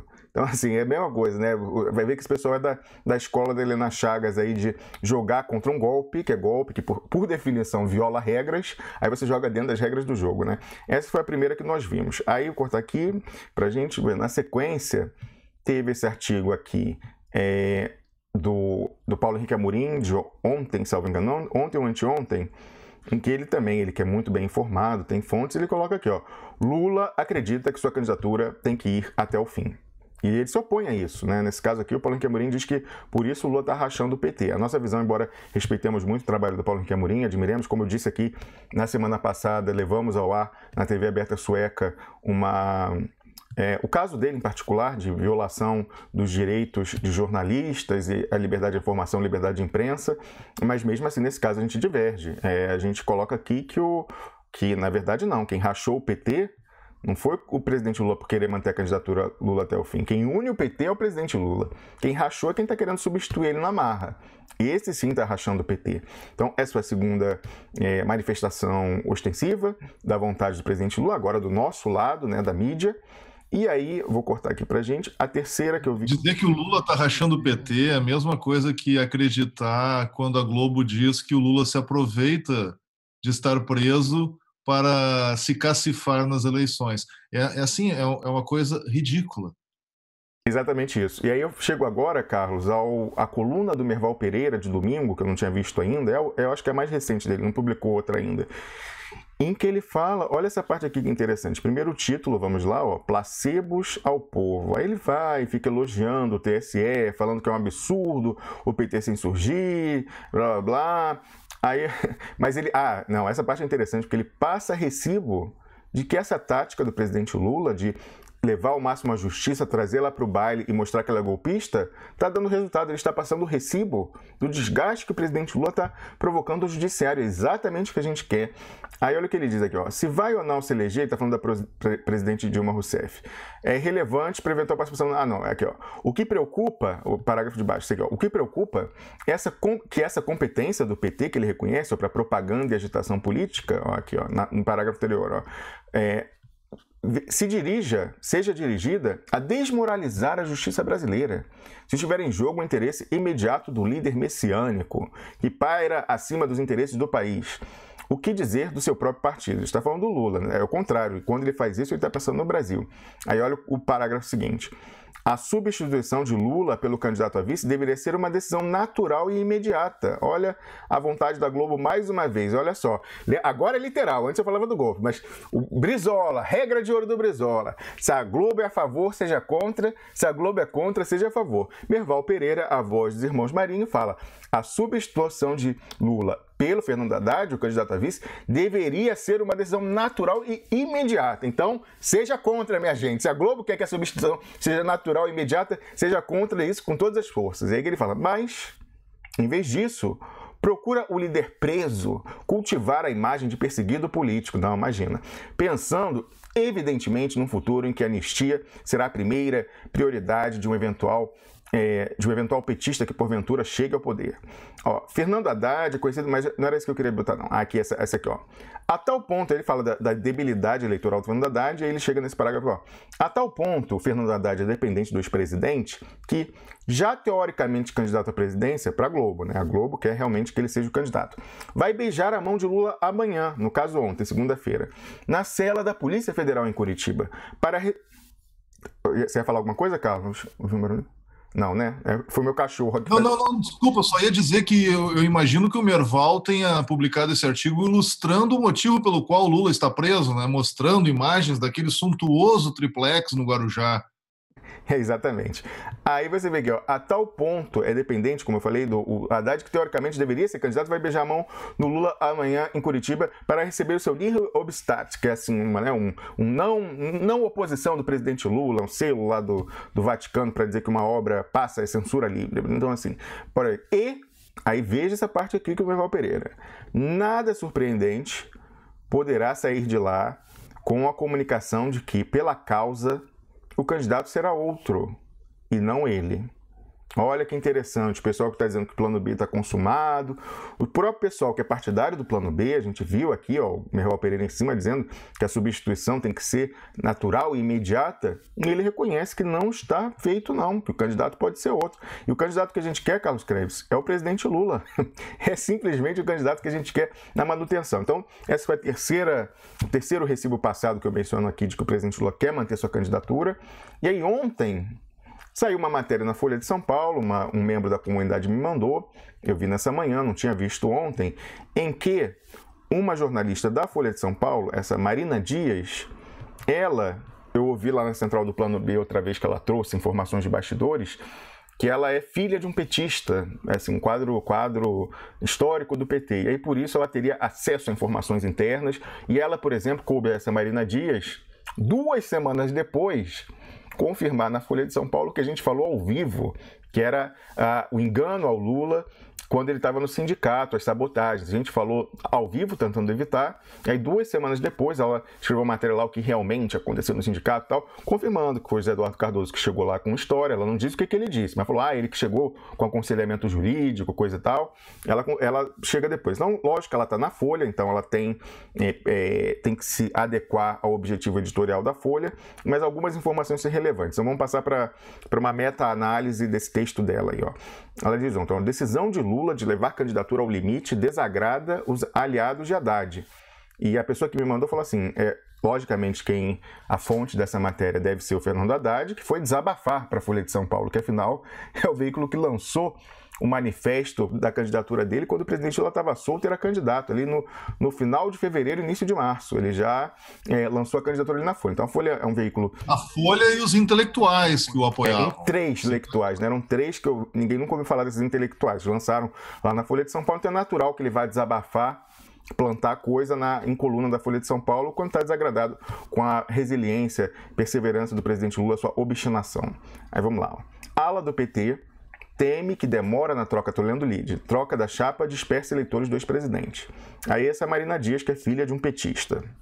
Informação dada lá segundo Paulo Henrique Amorim, homem do Daniel Dantas, lá na central do Plano B. Ela fala, a decisão do ex-presidente de esticar a corda e insistir no discurso de sua candidatura até o limite desagradou aos aliados de seu vice e provável, já é provável, não é mais certo, substituto Fernando Haddad. A avaliação de dirigentes da sigla ligados ao ex-prefeito de São Paulo, somados a governadores e deputados do PT, olha aí, o pessoal que quer renovar o mandato, assim, obrando e andando para o Brasil, né? O importante é renovar o mandato.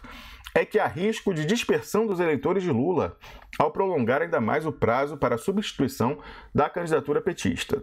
Nesta segunda-feira, após horas de reunião dentro de sua cela em Curitiba, Lula deu aval para seus advogados entrarem com recurso no STF para pedir a derrubada da decisão do TSE que barrou sua candidatura ao Planalto na semana passada. A sinalização do ex-presidente, portanto, é manter a tática de que vai lutar em todas as instâncias para garantir seu registro de candidato. Nos bastidores, porém, não há otimismo e a maior parte dos petistas não acredita que o Supremo conceda uma liminar para que Lula concorra em outubro. Aí agora, segundo aliados de Haddad, né, o pessoal que quis fazer constar na Folha de São Paulo essa colocação, a narrativa do ex-presidente tem funcionado até agora. Mas o cenário pode mudar após a resolução do TSE, não sei porquê. O argumento é que, com o bloqueio institucional no caminho do ex-presidente, seus eleitores entenderam, na prática, que ele não será candidato e podem começar a se desmobilizar, inclusive migrando o voto para um candidato identificado com bandeiras mais à esquerda, como Ciro Gomes. Ora, como se as pessoas não soubessem aqui que o judiciário não quer deixar o presidente Lula concorrer. Não mudou nada, a gente só explicitou na sexta-feira.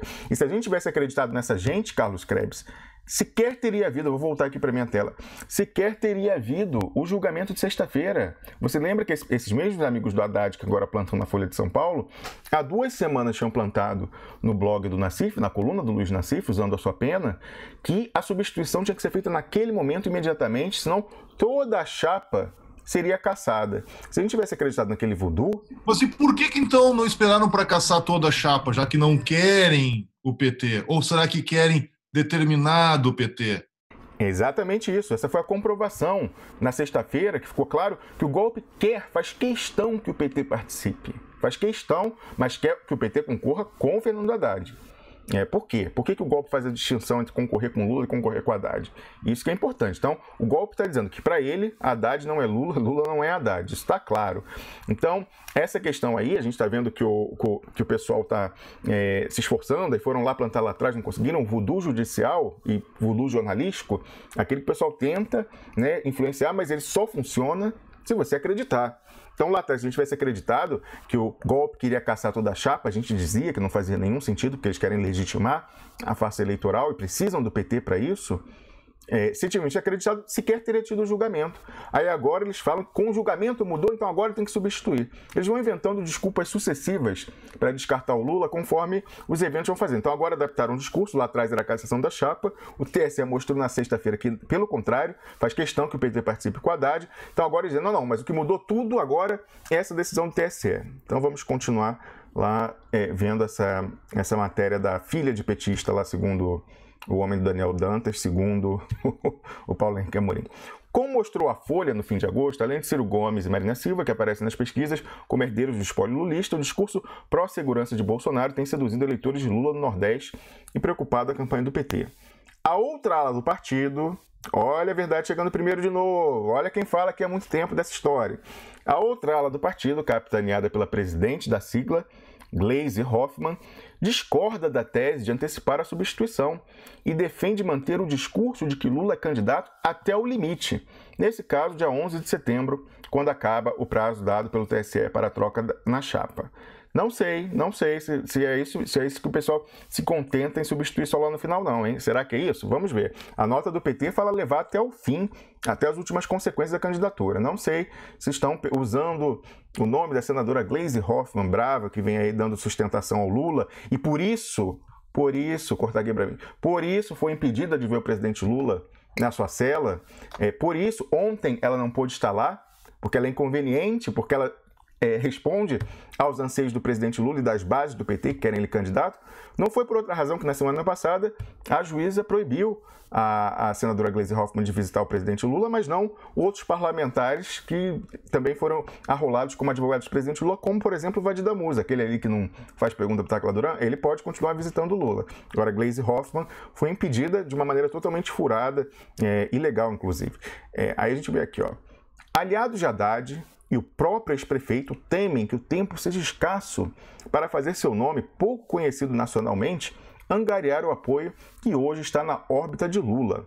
O ex-presidente tem 39% das intenções de voto, segundo Datafolha. A partir do dia 11 de setembro, Haddad terá apenas 25 dias para fazer o eleitor de Lula entender que ele será o representante do ex-presidente na urna e que sua imagem estará plenamente fundida à do ex-presidente. Lula defendia que a mudança fosse feita o mais perto possível do primeiro turno, mas após a decisão do TSE de barrar sua candidatura, quis ouvir aliados que pensam o contrário. Mesmo assim, não foi convencido e decidiu manter a estratégia. Pois é, né? Aí olha só no final que ela coloca só para constar. Ó. Dentro do partido, ainda há um grupo minoritário, será que ela fez uma pesquisa lá, que defende com Lula até o fim. De onde ela tirou que esse grupo é minoritário no PT? Ela fez uma pesquisa do Datafolha lá dentro? Olha o que ela coloca. Dentro do partido, talvez um grupo minoritário, segundo a do Folha. Pactual seja pesquisa, vamos. Então, segundo a Folha de São Paulo, o pessoal que lançou o manifesto de lançamento da candidatura do Fernando Haddad lá em fevereiro ainda, o pessoal que vem trabalhando, onde ele vai chorar suas mágoas, como agora, esse pessoal está dizendo que quem quer manter a candidatura do Lula até o fim é minoritário. A gente está vendo que não podemos acreditar muito nessas pessoas. Então, o objetivo é dizer aqui que, olha, qual é o objetivo? Depois eu vou concluir com a meta-análise. Dentro do partido ainda há um grupo minoritário que defende com o Lula até o fim. Ou seja, insistir na candidatura do petista e não fazer a troca na chapa, numa espécie de boicote à eleição. O ex-presidente, porém, não concorda.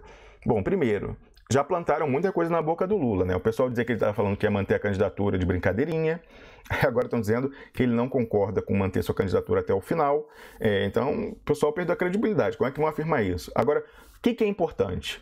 O fato concreto que nem o pessoal do nosso lado, como Paulo Henrique Amorim, que defende a substituição, nem o pessoal do lado de lá, como a Folha de São Paulo, o Merval Pereira, a Helena Chagas, me parece que nesse caso ela é a favor da substituição também, pelo que ela escreve, nem esse pessoal tem como negar que o Lula quis manter a candidatura nesse momento. Esse é o dado concreto. O Lula mandou os advogados entrarem com recurso. Então eles têm que criar uma narrativa para convencer quem está vendo esse dado concreto de que é só para ganhar tempo, de que é um fingimento, de que não é sincero, que ele vai manter. Então eles estão tentando manipular a maneira que você recebe a informação que é facilmente aferível, objetivamente. Lula manteve a candidatura, não dobrou a pressão do TSE. Então eles têm que dizer, não, mas isso é só até o dia 11, não é até o final. Mas antes, lá atrás, eles diziam que não, que o Lula queria substituir. É o mesmo pessoal que lá atrás dizia que tinha que substituir imediatamente, que o Lula estava convencido e tal, agora já passa recibo e diz, não, ele não substituiu, mas ele vai substituir, né? Que é para não desmotivar esse pessoal que está nessa ala que quer promover essa operação de descarte do Lula. Então, é isso que a gente constata de todos esses objetivos, de todos esses artigos. E aí, para concluir essa meta-análise, eu queria passar para outro texto da Helena Chagas, esse publicado ontem. Não, desculpa, Rômulus. Ainda sobre isso, pelo menos tem uma boa notícia, tu falou da Gleisi. Ela foi constituída pelo presidente Lula agora como advogada no Supremo Tribunal Federal e no Tribunal Superior Eleitoral. É uma notícia do Ismael Moraes, que saiu agora há pouco. Quem nos alertou isso foi a Maíra Valente, lá da Bahia. Grande Maíra, colaboradora aqui nossa, faz transcrição. Que maravilha! Estou sendo informado ao vivo no ar. Mas esse presidente Lula é um ladino, é esperto demais. Ele bypassou a juizeca de Curitiba da execução penal e constituiu a Gleisi advogada nos tribunais superiores. Agora ele pode receber a Gleisi. Olha, mas esse Lula, hein? Olha, nem eu tinha pensado nisso, ninguém tinha pensado nisso, mas que coisa boa. Falou, pô, ferrou, agora tiraram a Gleisi, ela não vai poder ir lá. O cara já nomeou a Gleisi Hoffmann advogada no STF. A juizeca lá de Curitiba, evidentemente, não tem competência nesse caso, e a Gleisi volta a poder visitar o presidente Lula, mesmo porque, olha que argumento absurdo, Carlos Krebs, o argumento é que... Não, só uma coisa, Rômulus, a visita regular, ela estava permitida, ela não estava permitida visitar a qualquer momento na função de advogada. Sim, Carlos, mas fora da alçada... Isso faz toda a diferença. A visita regular é quinta-feira, uma vez por semana, durante 2 horas, em que ele tem que receber todo mundo, seus familiares, filho, neto, bisneto, o quê. Então, assim, aquela coisa, vai dar, oi, presidente Lula, tchau, presidente Lula. Advogado não, pode ficar lá 5 horas, qualquer dia da semana, como ficou o Fernando Haddad ontem. Então, era toda a diferença. O presidente Lula fazer isso é um sinal de que ele não quer ficar recebendo informação só pelo Fernando Haddad, pelo Vade Damus. Ele quer ouvir o que tem a levar a Gleisi Hoffmann, ele quer usar a boca da Gleisi Hoffmann para falar o que ele pensa. Isso é relevantíssimo, Carlos Krebs, isso aí, relevantíssimo. Mais um sinal de que o presidente Lula está resistindo bravamente à pressão, o pessoal que está tentando quebrar ele que está preso há 150 dias. Importantíssimo. Grande Ismael Moraes aí, mais um furo dele, parabéns.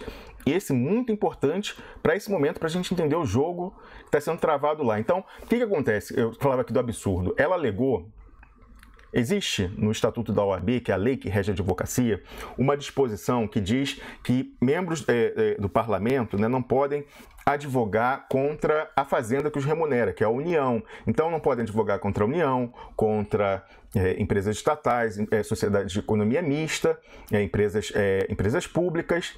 Só que aí a juíza pegou essa história e falou o seguinte: a Petrobras é parte da ação penal, então vocês não podem advogar porque é contra, não podem advogar o presidente Lula, porque isso é contra, vocês estão advogando contra a Petrobras, que é uma sociedade de economia mista. Isso não tem nada a ver, nada a ver. Primeiro porque agora, na fase da execução, a Petrobras não é mais uma parte. Na execução penal é o Lula. A Gleisi não foi advogar lá no TRF4 a favor do presidente Lula contra a Petrobras com uma ação de acusação. Ela está na fase da execução penal, a Gleisi representando o Lula contra o judiciário.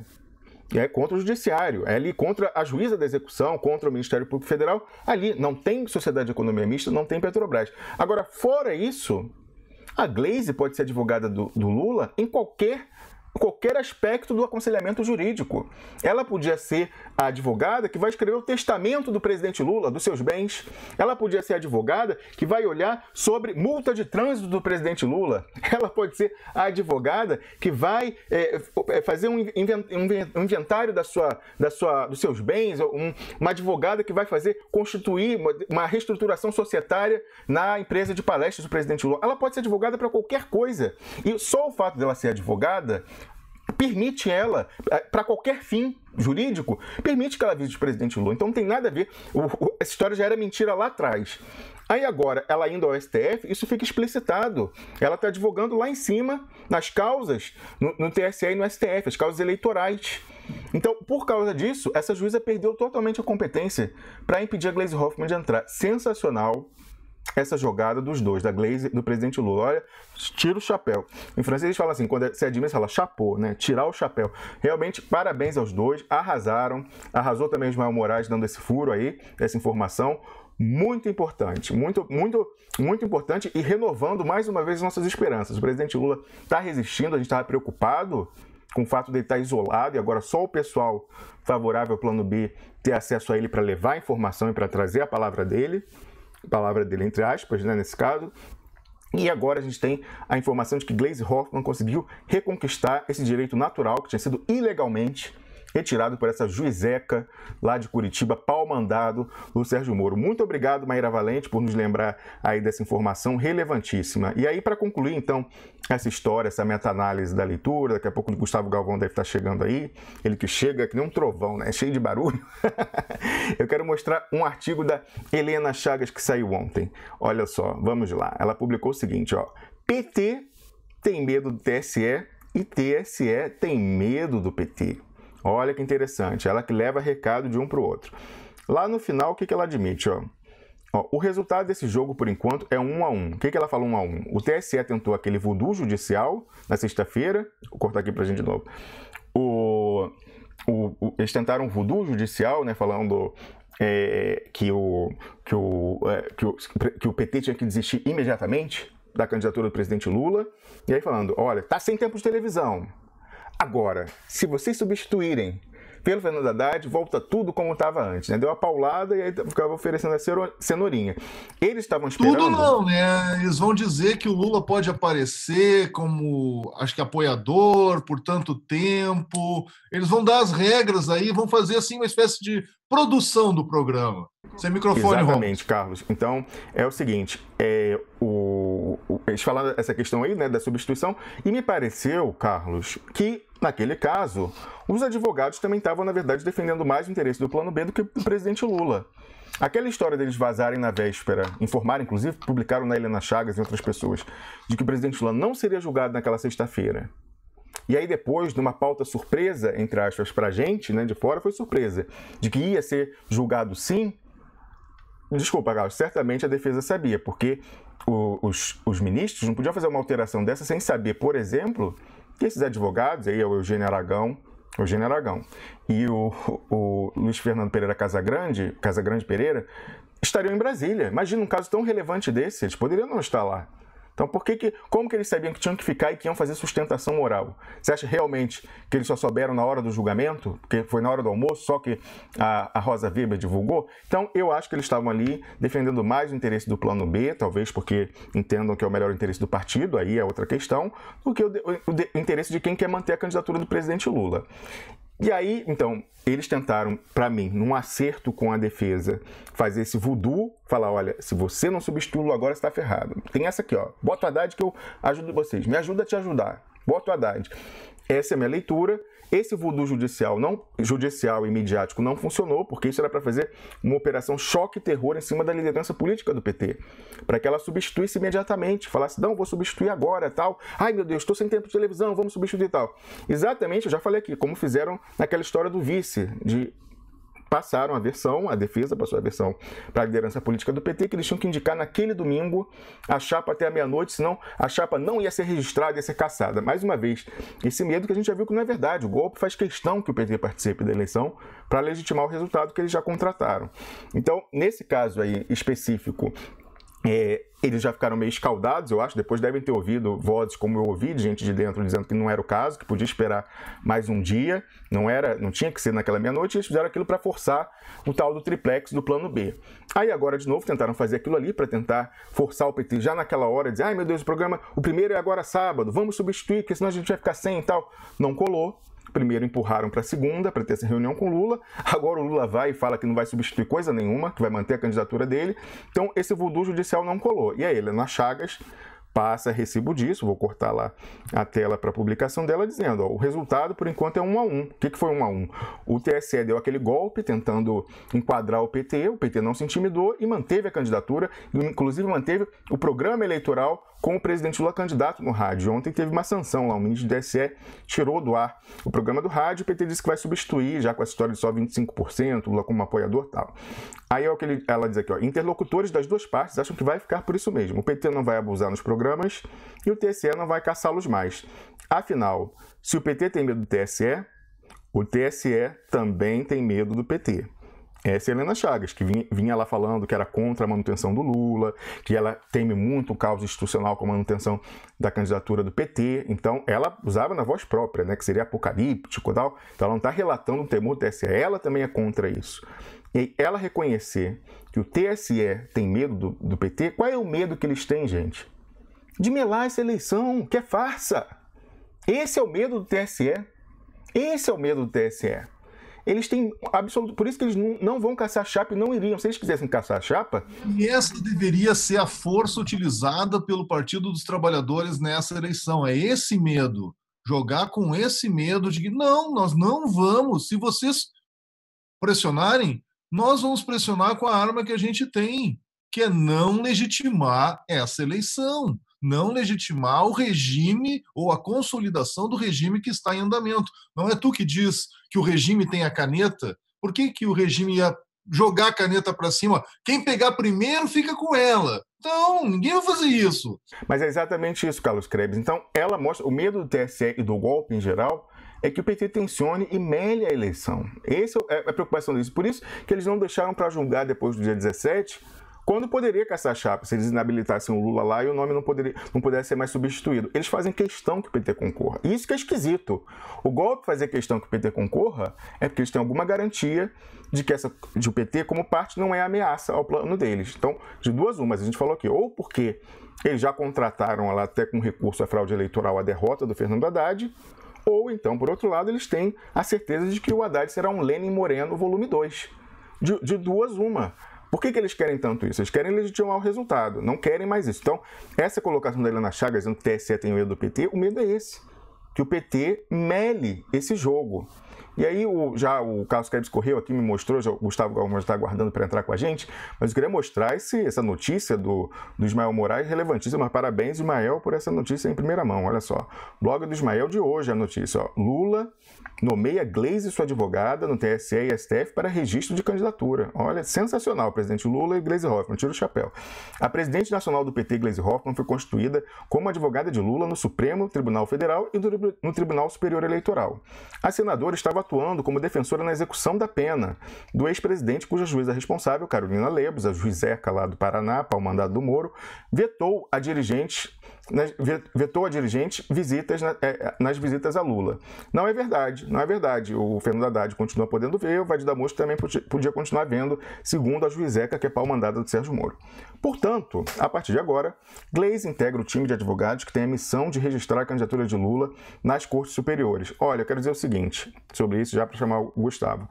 Gostei muito dessa notícia, não só porque a presidente Gleisi Hoffmann vai poder visitar o presidente Lula, mas porque ela vai ficar de olho nessa defesa no TSE e no STF, essa defesa eleitoral, hein? Esse pessoal que, na minha convicção, estava num arrumadinho, numa jogada ensaiada com os ministros na semana passada. Até porque espalharam a versão de que não ia ter o julgamento, eles espalharam, mas sabiam que ia ter julgamento, porque estavam em Brasília esperando para fazer sua sustentação oral.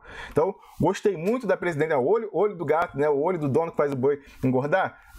O presidente, um olho na frigideira, outro no gato. Muito bem colocar a Gleisi, é ali que estava precisando, mais até do que na execução do Paraná, estávamos precisando de Gleisi Hoffmann, que tem sido fiel ao Lula até aqui, nessa defesa da candidatura do Lula no âmbito eleitoral. Muito bem, jogada de mestre, chapéu de novo, tira o chapéu para os dois. Carlos Krebs, tem mais algumas coisas que eu queria falar sobre o assunto que a gente estava dizendo da Lava Jato aí, do presidente Lula, da questão eleitoral. Enquanto isso, que é o seguinte, eu estava verificando aqui as minhas comunicações, o pessoal da comunidade que me alerta para informações, muito obrigado, continuem fazendo isso, porque eu não tenho tempo de ver tudo.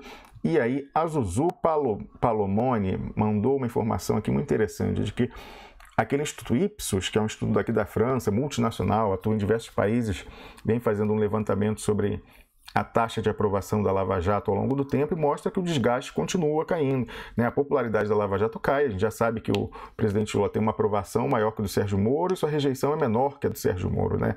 Que era quem diria que seria isso 2 anos atrás? De forma nenhuma. Então continua, quanto mais eles violam os direitos do Lula, mais claro fica. E o que eu achei mais interessante, talvez vocês não consigam ler, eu vou tentar ampliar aqui, ó, o máximo possível, é esse gráfico aqui, ó. Tá vendo? Ó? Você concorda com a afirmação de que a Lava Jato está investigando todos os partidos? Olha só, o sim. Já chegou a 74%. Hoje em dia já é menos da metade. 46% só acham que ela investiga todos os partidos. Eu vou pegar lá a matéria, ler. Infelizmente eu não achei o gráfico nessa publicação, porque ela é fechada, mas tem aqui o início da matéria, vale a pena ler. Ó. Ipsos mostra desgaste lento, mas continuado, né, da Lava Jato. O apoio da população à operação é alto, mas vem caindo gradualmente conforme série de pesquisas. Maior, mais abrangente e mais conhecida operação de investigação policial da história do país, a Lava Jato vem sofrendo um lento processo de desgaste junto à opinião pública. Ainda é inegavelmente muito popular, mas já teve dias mais gloriosos, mostra a série de pesquisas sobre o assunto realizado pela Ipsos, empresa que investiga o tema paralelamente à sua tradicional aferição da imagem de personalidades do meio político. Um dado que expressa bem essa tendência é a percepção sobre parcialidade e imparcialidade da operação. Em julho do ano passado, 74% dos brasileiros concordavam com a ideia de que todos os partidos políticos estavam sendo investigados pela Lava Jato. Esse percentual foi caindo nas rodadas seguintes da pesquisa. Em fevereiro deste ano, ficou abaixo de 50% pela primeira vez, 49%.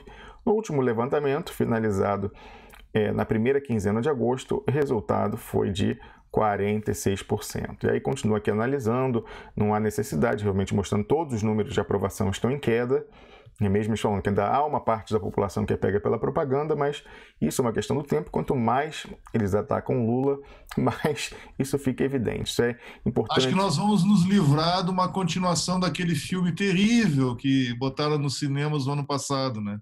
Porque vai ser complicado achar público para assistir uma continuação daquela porcaria, né? É verdade, Carlos Krebs. Quem vai querer ver aquela porcaria? Mesmo daquela vez, o índice de comparecimento já foi baixo, o pessoal distribuiu muito ingresso para tentar dar uma vitaminada ali, não conseguiu. Dessa vez eu acho que a gente vai se livrar da sequência, né? Eles queriam colocar a prisão do presidente Lula, toda essa questão. Infelizmente, Rômulo, a sequência está acontecendo dia a dia na vida real, né? Na verdade, eu quis fazer uma brincadeira, mas ela está existindo, ela existe. Essa história de ficarem questionando a validade, o grau, a medição disso que tu apresentou aí, não tem nada a ver, porque os juristas, os promotores, advogados, juízes não tinham que estar sendo considerados personalidades políticas num país decente. Só no Brasil é que eles podem ser colocados no lugar dos políticos, e é isso que esse tipo de pesquisa quer mostrar, que eles estão querendo artificialmente inflá-los para que eles possam ser substitutos de quem realmente deveria estar no palco das ações políticas. É exatamente isso, Carlos Krebs. E aí, para concluir as nossas colocações, eu não sei se a gente já está à mão, a contagem eu tenho aqui, mas daqui a pouco vamos ver se o York já tem o nosso superchat. Mas eu queria concluir, ainda falando do tema da questão da Lava Jato e de como o presidente Lula tem que ficar esperto com o pessoal que supostamente está ao seu lado.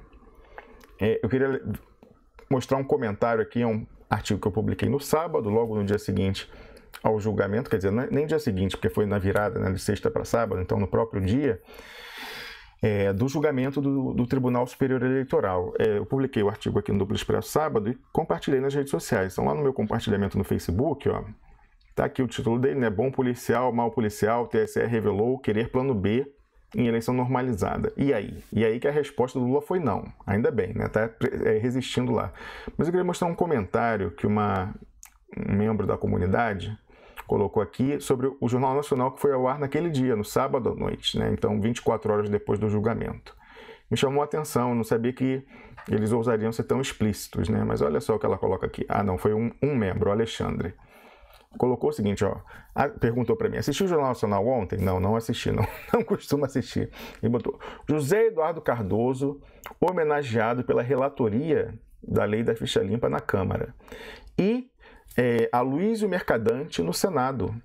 Únicos petistas, junto com Tarso Genro, que era o ministro da Justiça de então, dando impulso naquela agenda legislativa da ENCLA, da Estratégia Nacional de Combate à Corrupção e Lavagem de Dinheiro, que deu poderes de ditadura ao Judiciário e ao Ministério Público. Pois então, esses três, né, o José Eduardo Cardoso, o Aloysio Mercadante e o Tarso Genro, não são acusados nunca de nada, nem de saberem. Aí eu falei, eu não tinha entendido as siglas dele, ele esclareceu, que era o Aloysio Mercadante e o Tarso Genro, que de fato era o ministro da Justiça à época da promulgação da lei da ficha limpa e que faz parte da tendência lá do Mensagem ao Partido. Ele é o fundador, pode-se dizer, porque essa tendência, Carlos Krebs, ela começou em 2005, lá no Mensalão, quando ele escreveu uma carta que era uma mensagem ao partido, falando da refundação, caindo naquele discurso de demonização, de que o PT tinha que fazer meia-culpa mesmo, que tinha se lambuzado na corrupção e coisa e tal, que é daquele pessoal cheio de diploma, né, que tem muito diploma, mas não tem nenhum voto. O voto sempre veio da ala popular, da ala sindical, da ala do presidente Lula, que era a articulação, aí depois virou campo majoritário, e hoje em dia se chama Construindo um Novo Brasil. Essa é a ala do Lula, sempre foi majoritária no PT, e esse pessoal sem voto nunca conseguiu disputar internamente, muito menos fora, né? Então, os candidatos, né, quem ocupava os cargos, sempre costuma ser mais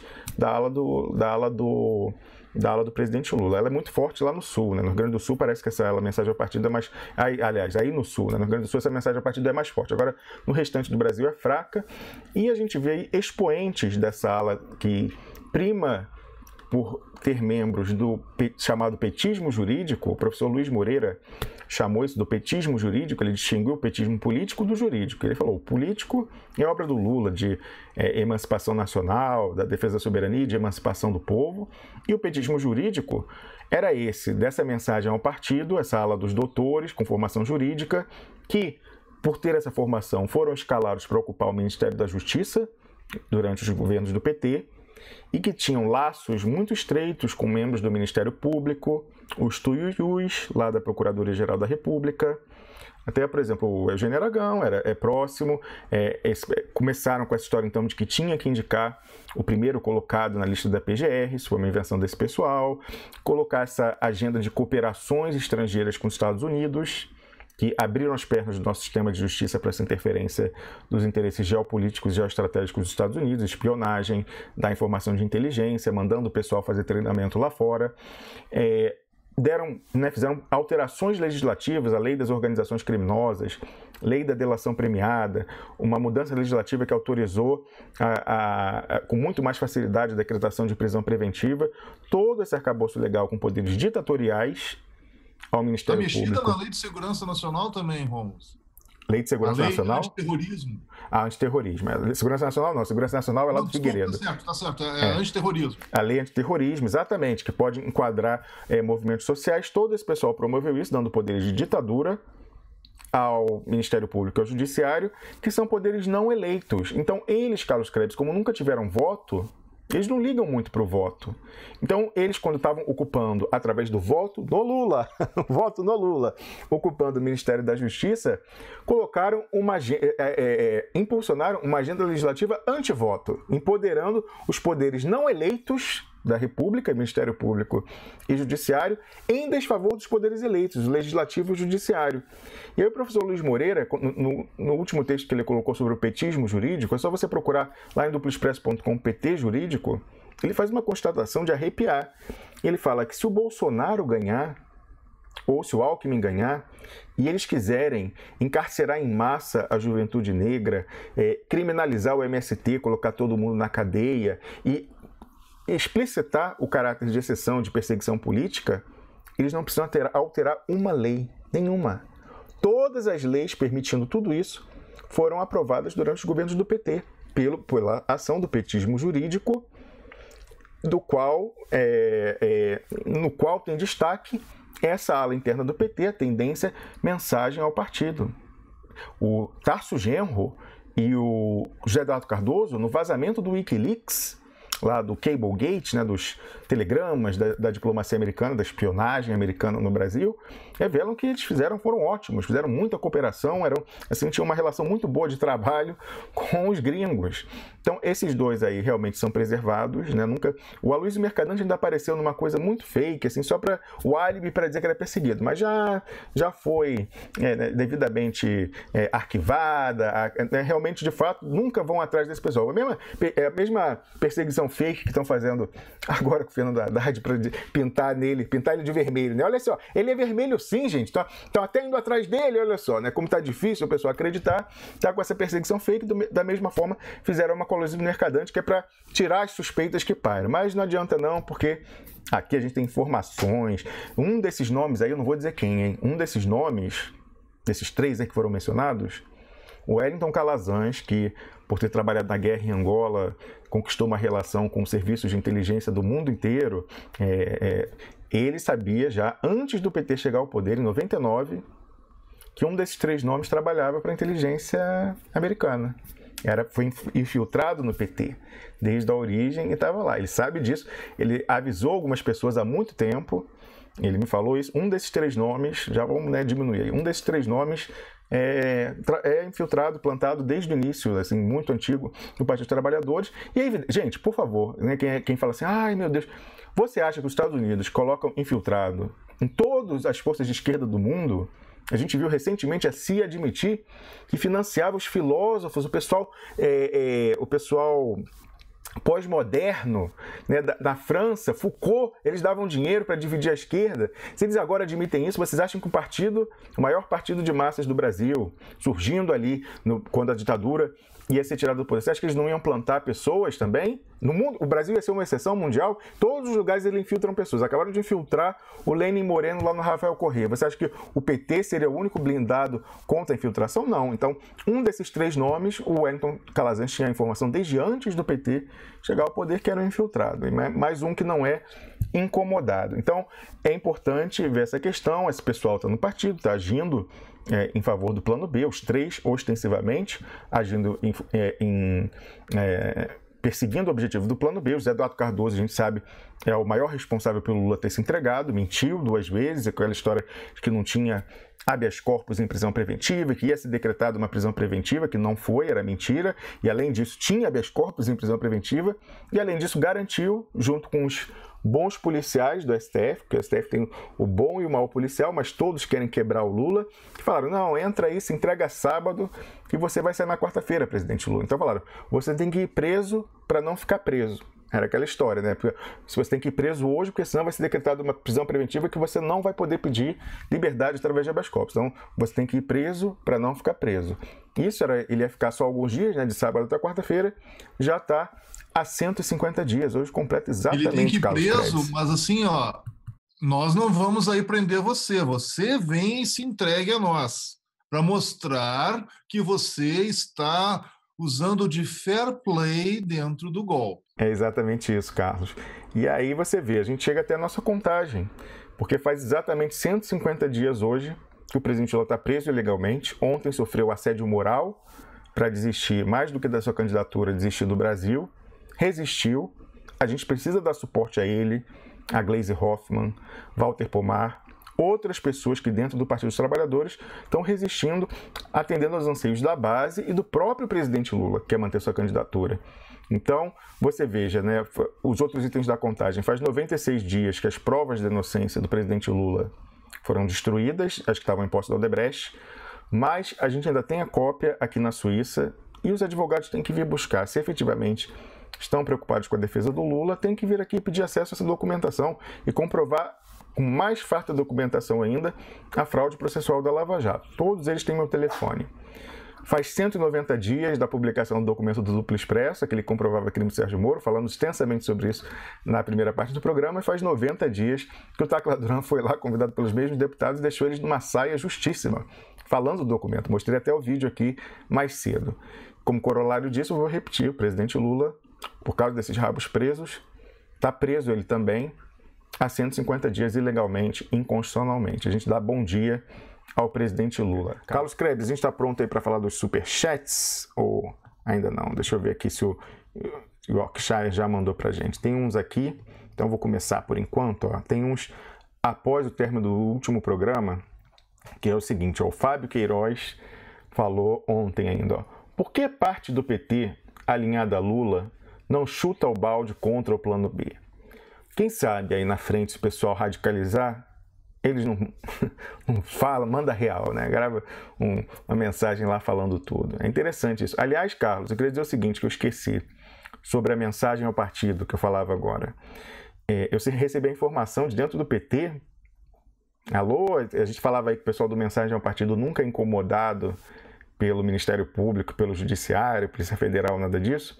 Eu recebi a informação que um membro da Mensagem ao Partido, o deputado Paulo Teixeira, que era junto com o Vadir Damuso e Paulo Pimenta, quem concentrava a defesa, monopolizava a defesa político-administrativa no Congresso. Então, tudo tinha que passar por eles. Eu digo isso porque, uma vez, tem um registro no programa, a gente falando com o senador Lindbergh Farias sobre documentos, sobre outras questões que a gente tinha levantado contra a Lava Jato, e ele fala, passa pro Pimenta, pro Vadir e pro Paulo Teixeira, para eles verem tal, e darem seguimento. Então, eles monopolizaram, outras pessoas não se preocuparam em ver isso porque acreditavam que eles estavam observando os melhores interesses do presidente Lula. Mas então, eu tive a informação que o deputado Paulo Teixeira, o irmão dele, é uma dobradinha, concorre a deputado estadual e ele a renovar o seu mandato na Câmara Federal, Câmara dos Deputados.